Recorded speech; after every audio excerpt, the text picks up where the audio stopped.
Part 1. Counsellor and 2 students, Joseph and Cara. First, you have some time to look at questions 1 to 5.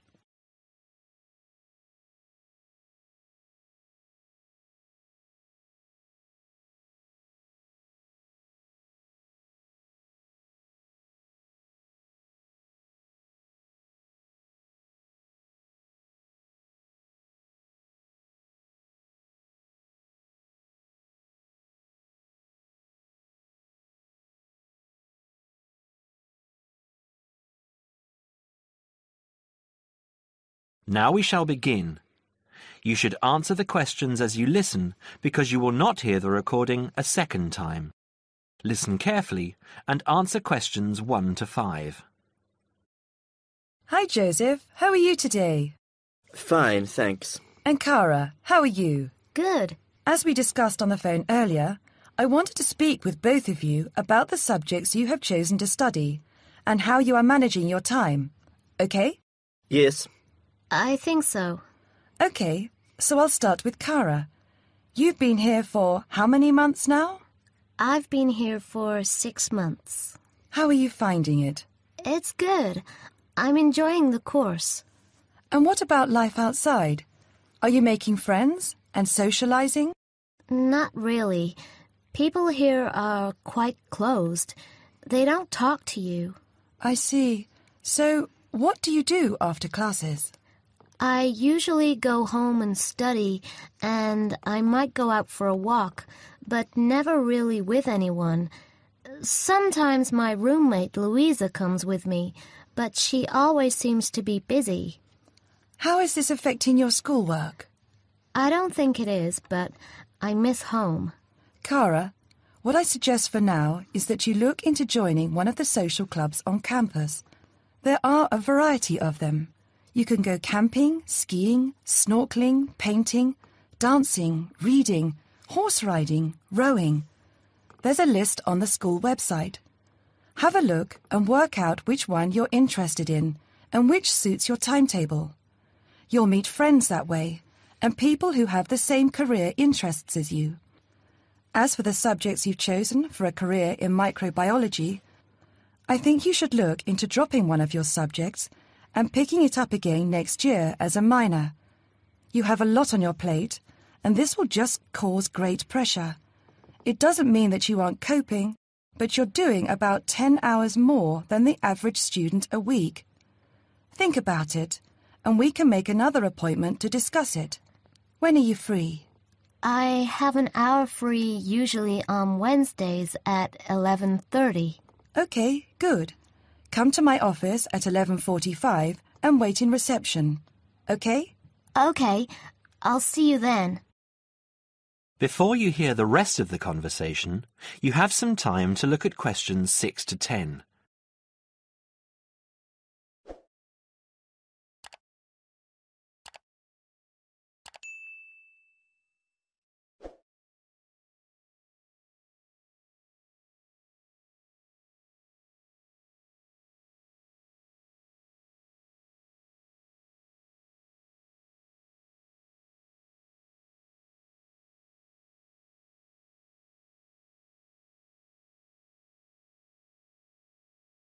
Now listen and answer questions 6 to 10. Joseph, how are you finding the university? I love it. It's very different from home. Life here is very much focused on study and also socializing through sport. People have been very friendly and curious about my culture. So, you've managed to integrate well? I think so. I've joined the rugby team, something I'd never thought I'd be interested in. And how are your studies going? I think I am doing well. I have a few assignments that need some work, but overall, I'm coping. That's good. I'm happy that you're enjoying the university, but remember, don't let your schoolwork get too far behind, because it will pile up, and before you know it, you will be late handing in work. You know that there's a penalty for handing in work late? No, I didn't. You would have been told at the start of the course, during orientation. I don't remember. You need to remember these things. They are very important. You might be an excellent student, but if you consistently hand in work late, you'll be penalised and you might end up losing your degree over it. That's a lot of years of work, okay? Yes, I'll remember that. And also remember that you have to attend 90% of your classes. So far, you have missed 5 tutorials. Be careful here. These could also cost you your degree. Is there any particular reason you missed these classes? I'd been training for our rugby match the night before and, well, we went out afterwards and I slept past my alarm clock. Joseph, I know this culture must be very different from where you come from, but please try and be a little more conservative with your time. I think maybe you should spend more time on your studies and less time on socialising. The subjects you've chosen are intensive. I want you to spend 3 hours a night studying before you decide to do anything else. I'll make an appointment to see you in a month, and we can assess your progress. I'll give you my business card. All my contact details are there. Call me in 3 weeks to organise another meeting. Do you have any questions for me? No, none. OK, I'll see you in a month. That is the end of part 1. You now have half a minute to check your answers.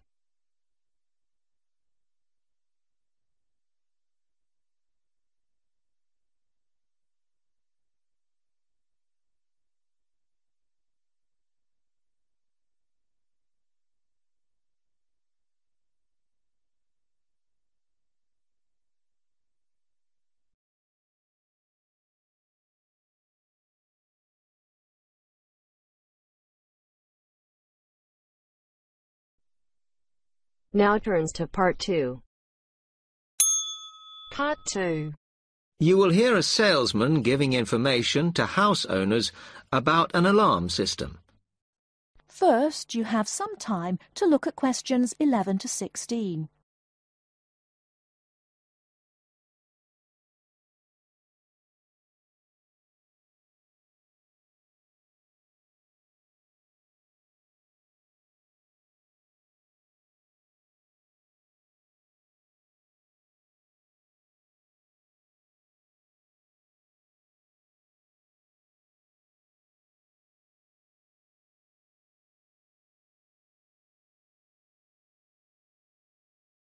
Now, listen carefully and answer questions 11 to 16. Thank you for inviting me to your residence meeting. My name is Martin Pugh from Safe Cell Alarms. I'm going to explain a little bit about home security, and I hope you'll all feel a bit better informed, and perhaps that you will even purchase one of the alarms we sell. It is all too easy these days for people to break into our homes. Did you know that 25% of all burglaries are committed by burglars breaking and entering via the back door? Even though it is locked, it is still relatively easy for someone to gain entry. And there are parts of our house that we think are not vulnerable because they look inaccessible. But they're not. So, if you're trying to protect your home, you should make sure the top floor is covered by that protection, not just the ground floor. We believe that the only way to secure your property is by having an alarm fitted. Just having the alarm on the outside can put burglars off, and we also recommend that you warn them about the alarm. To do this, we suggest you stick a sign in the front window of the house so it can be seen clearly. This alone should be enough to dissuade a burglar before they start. Now, our company has a range of alarms on offer, and I brought several along for you to see tonight. But let me just explain a few things about them. First of all of our alarms are highly visible. They're colored red, and on the underneath, there's a blue light, which you can see whether they are switched on or not. This acts as a deterrent to burglars who can see it as an active alarm system. Like most systems, Our alarms are very sensitive, so you do need to look after them. You may be surprised to hear that a cat can often slink around unnoticed under the infrared beams, but a spider crawling across them will set them off. Also, our system is a little different from some. Most companies offer an option that connects their alarms to the police station. All our alarms have an automatic link to our company office. This means we can deal with a situation promptly and can sort out any alarms that have gone off by mistake. Before you hear the rest of the talk, you have some time to look at questions 17 to 20.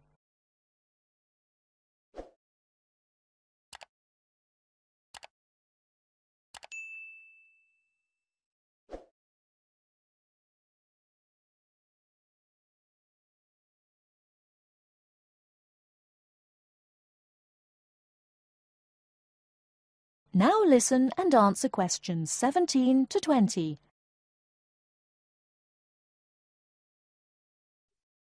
Okay, let me tell you about the installation of our alarms. Later on, I'll show you some house plans and diagrams of how the alarms operate, but you don't have to worry about them being intrusive, as we normally put them in hallways rather than individual rooms. The diagrams show you how the beams work to cover the whole house in this way. Oh, one small thing while I remember is don't leave your security code in your house. A lot of people keep it in the kitchen or their study, but we suggest you leave it with a neighbor so that if there is a break-in, the burglars can't switch the system off. Now, regarding the practical aspects of installation, I know that many of you are out all day, and I'm afraid we don't install the alarms at weekends. But we do offer a service where we can fit the alarm system in the evenings for you. But we do charge a little bit extra for that. Finally, we do offer a range of systems, so I suggest you look at the leaflets on our prices. And please, don't be put off from investing in a more sophisticated system to protect your home, as we do allow you to set up a monthly payment if it's too much in one go. Okay, now, if you'd like to come forward.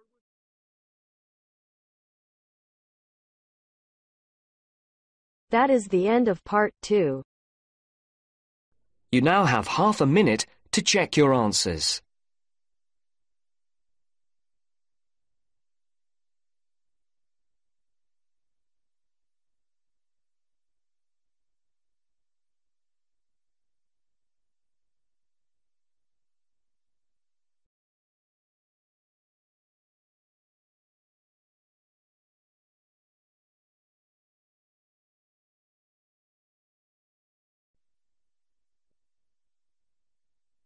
Now turns to part 3. Part 3. You are going to hear a lecture. First, you have some time to look at questions 21 to 25.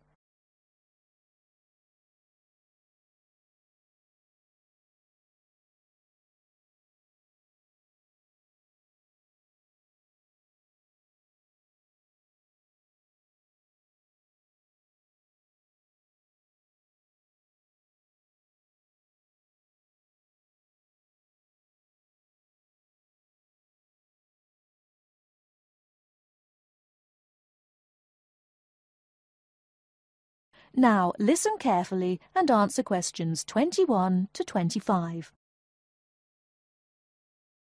I'd like to introduce Rebecca Bramwell, an artist and illustrator who has come along today to talk to you all about getting your first job or commission as an artist. Over to you, Rebecca. Thank you for inviting me. I remember when I graduated back in 1983, I was very excited about getting my first commission. My degree was in fine art, and I'd worked long and hard to get it. I was an enthusiastic student, and I never found it difficult to find the incentive to paint. I think as a student... Now turn to section 4. Section 4. You will hear a lecture about staying healthy in university. First, you have some time to look at questions 33 to 40. London being settled by the Romans explains their lust for blood. By about AD 200, the administration of Britain was divided in two. York became the capital of Britannia Inferior and London of Britannia Superior. Around the same time, the city also acquired its famous walls, probably about 20 foot high. Why did they build such high walls? It was a protective measure which may have been due to civil war, initiated when Governor Claudius Albinus tried to claim the imperial crown in Rome.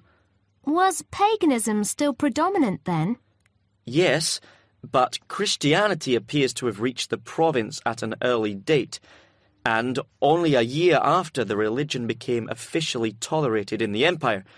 London had its own bishop, Restitutus, who is known to have attended the Imperial Council of Arles. You really delve deep. I think you'll do well on your tutorial paper. Good luck, David. Thanks.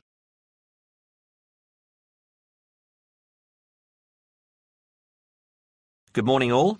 Welcome to our regular lecture on health issues. This series of lectures is organised by the Students' Union and is part of an attempt to help you stay healthy while coping with study and social life at the same time.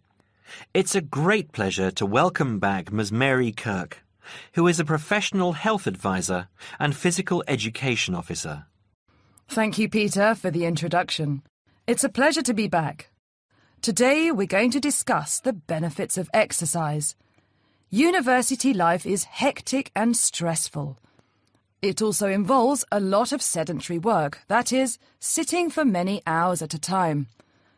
What I'd like to focus on is how to approach exercise, not only from the aspect of health benefits, but also as a form of stress relief.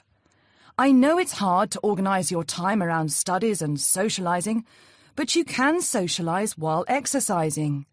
If you have an hour free in the morning, afternoon or evening, it would be a good idea to get together with your friends and create a sports team. Before you hear the rest of the talk, you have some time to look at questions 26 to 30.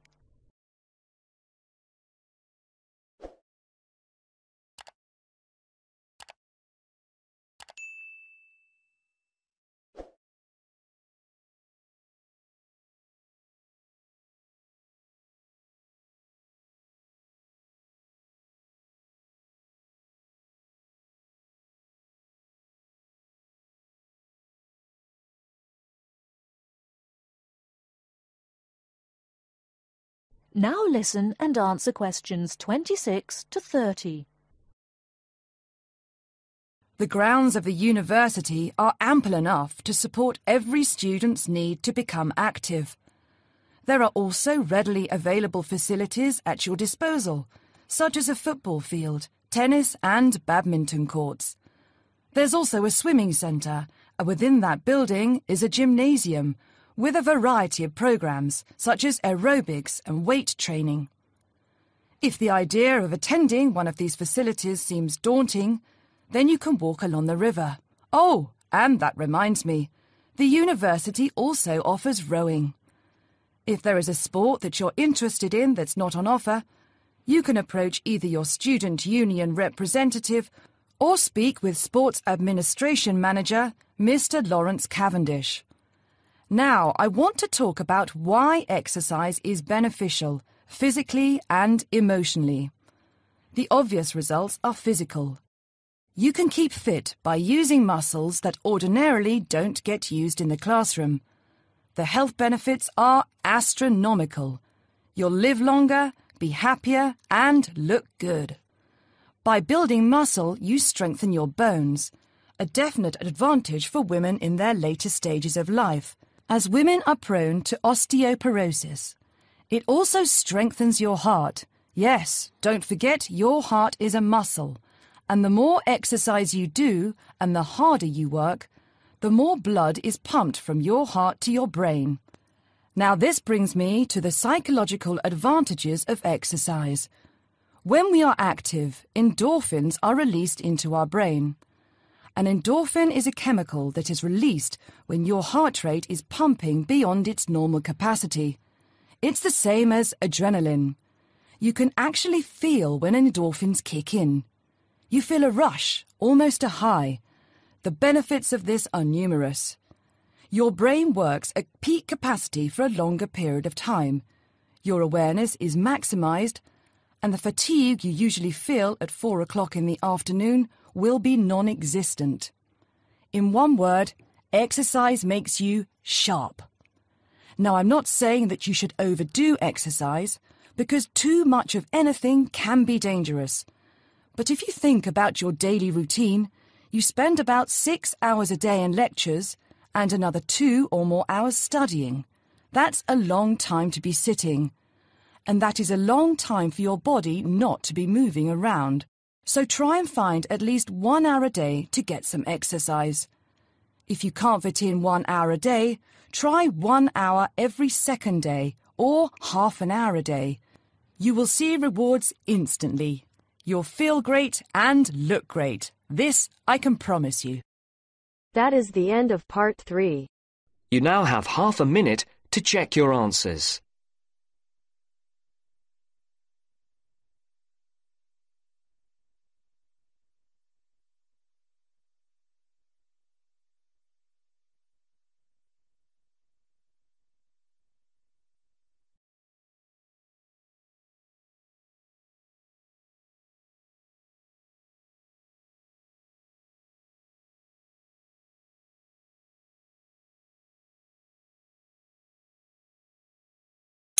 Now turns to part 4.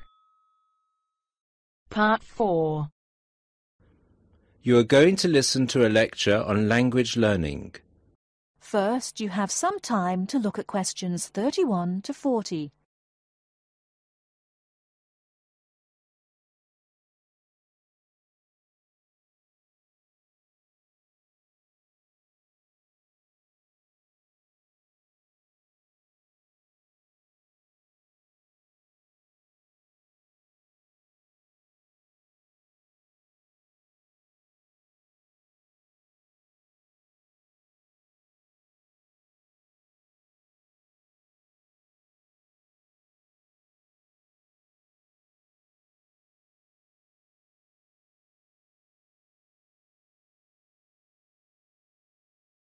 Now listen carefully and answer questions 31 to 40.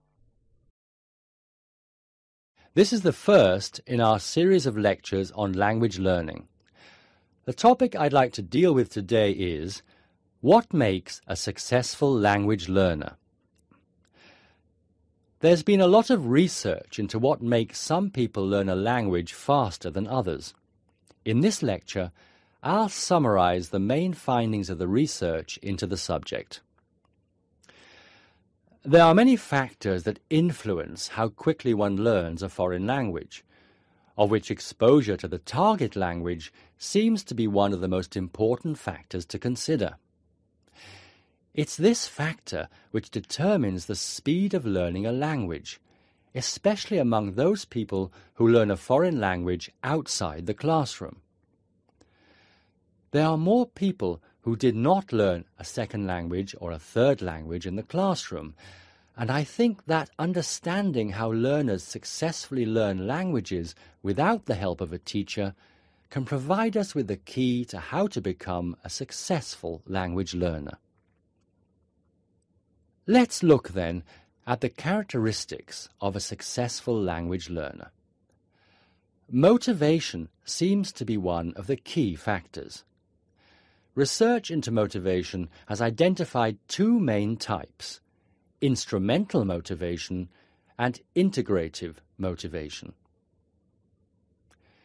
Instrumental motivation is the kind of motivation that encourages people to learn a language for practical reasons, such as getting a job or passing an examination.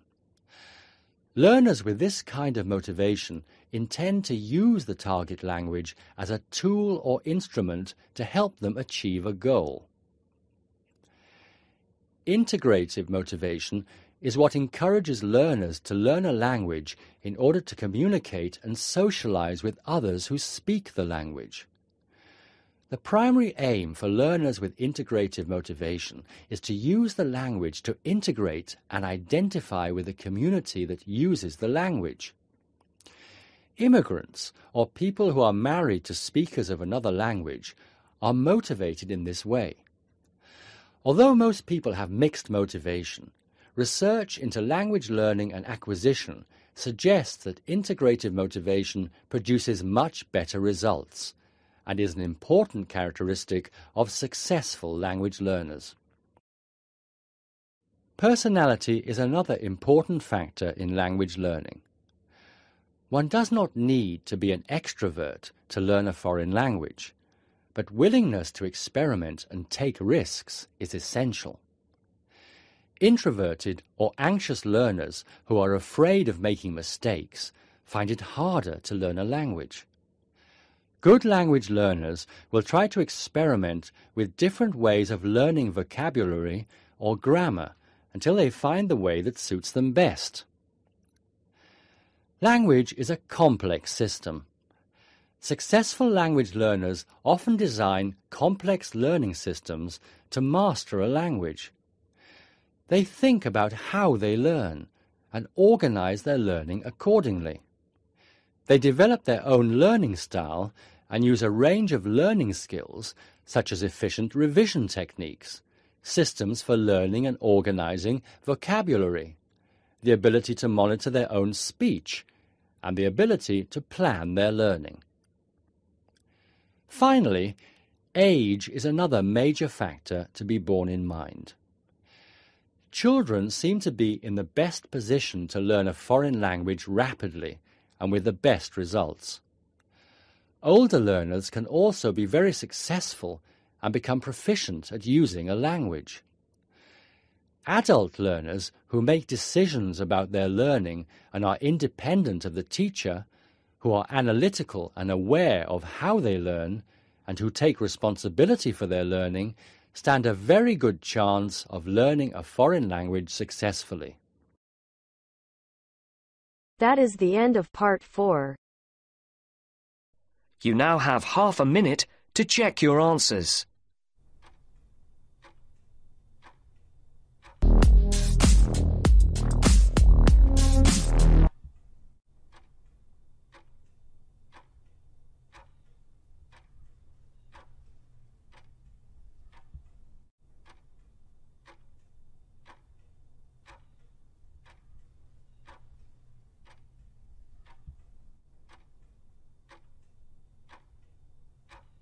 That is the end of the listening test. In the Ielts test, you will now have 10 minutes to transfer your answers to an answer sheet.